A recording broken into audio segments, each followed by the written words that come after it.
Hey guys, I just thought I'd give it a go. I'm going to try and make an unbiased view on Mac versus PC. So I'm going to start off quickly. I've got to whiz through this in 10 minutes. Start off, comparison of hardware.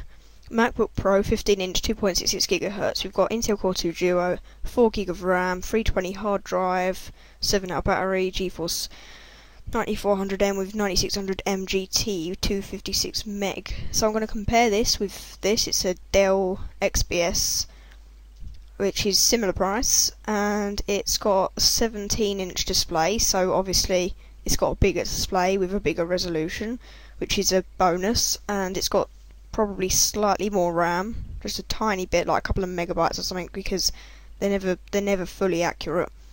Same sort of hard drive, same sort of optical drive, but a much better video card as well.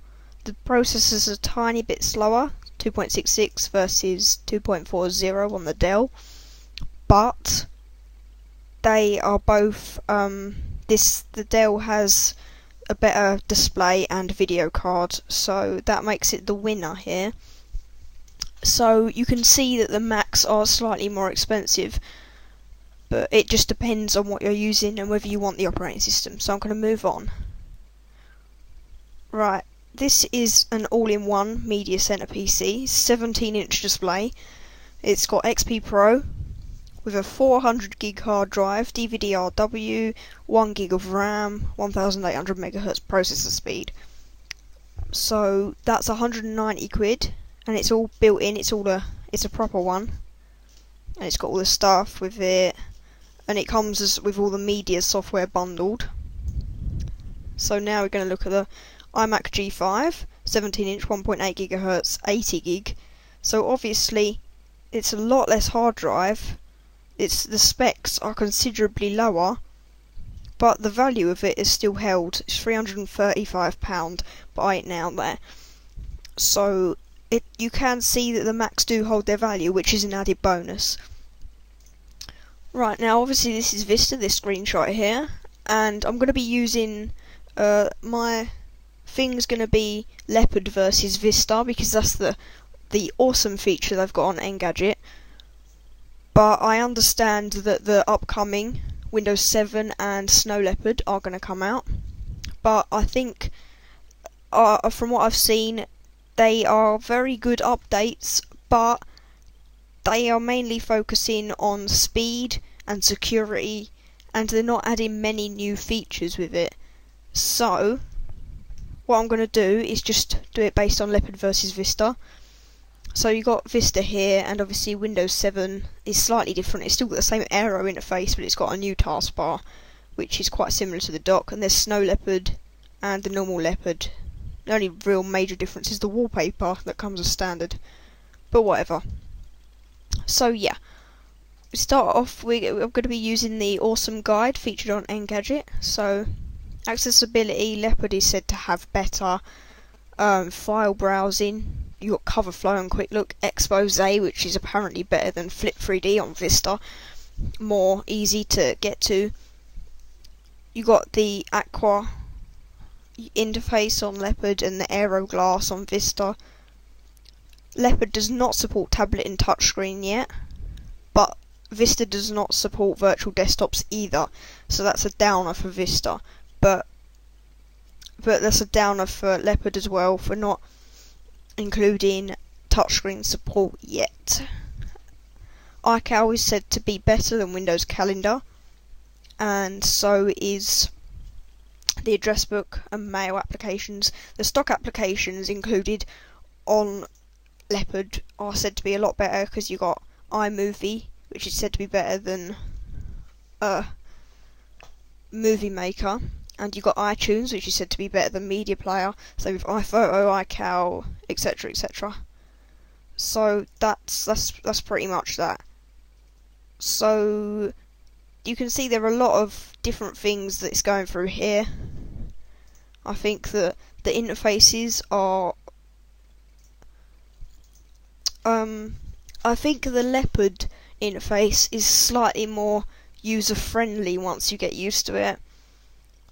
But I also think the Vista or 7 interface is also something that you'd be used to, and it's quite easy to navigate, and you have got a lot of features on Vista that do help a lot, but Leopard does have a nicer interface in my opinion anyway. You can decide that for yourself. But back to the feature rundown, you got all of the video editing and stuff, but strangely all of the media options are said to be better in Vista. You got Media Center, which is better than Front Row according to Engadget. Same with the Media Center extenders, and Xbox 360 is better than Apple TV. TV recording, TV tuners, but they say iDVD is much better than DVD Maker. And obviously when you buy Leopard or Snow Leopard when it comes out, it only comes as one CD. You get one CD, there's no different editions like on Windows 7 or Vista.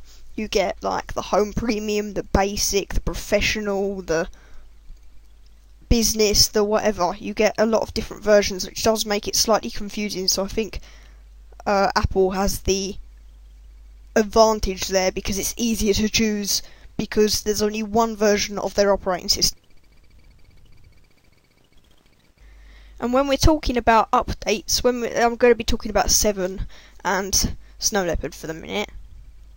The new taskbar in 7, I have tried it. It's going to be very confusing. You can turn it off and you can revert back to a similar taskbar to that of Vista like here, but it's going to be confusing for new users who are used to the older Windows operating systems, because it's very much like the dock but slightly more complex in a way, because you've still got the peak thing, which I don't think is very good. I do think it's a bit of a disappointment. In Leopard or Snow Leopard, the update it doesn't do much for the interface, but it does a lot deep down. They're adding 64-bit technology to all of the programs like iMovie, iCal, all of this, so it's going to be a lot faster, and you get 6 gig back when you upgrade from Leopard, which is good. I think it's going to be a very important update for Leopard, because Leopard is getting a tiny bit outdated, but also Leopard has one down over Vista. Vista's got this better. When you connect to a wireless network in Leopard or Snow, you've got in Windows, it tells you, like here for instance, what have we got? It's got I've got the bar telling me the signal strength. In Leopard or any version of Mac, like the Mac OS, you don't get the signal strength, which isn't a major problem. It does make the interface easier for the home user, I suppose, but you don't see how strong the signal is. It does list them in signal strength order. The one with the highest strength will be at the top of the list, but it doesn't actually show you the bar telling you how good it is, which is a disappointment for people who are used to that. So Windows does do that better. A unbiased comparison of Mac versus PC. But the one thing that I do think Apple does have the advantage is that their hardware is integrated with the software. So if you ring Apple support or chat, you can open the Apple chat. You see, it pops up, and you can chat with someone who works with Apple, and you can ask them about the products, or you could ask them to help you with your computer, and also, so it's very good customer care, and the integration makes it so that they can really pinpoint the problem if you do have one. But so it's a very difficult choice, and if you like Windows, then go for it, or if you want to switch to Mac, great.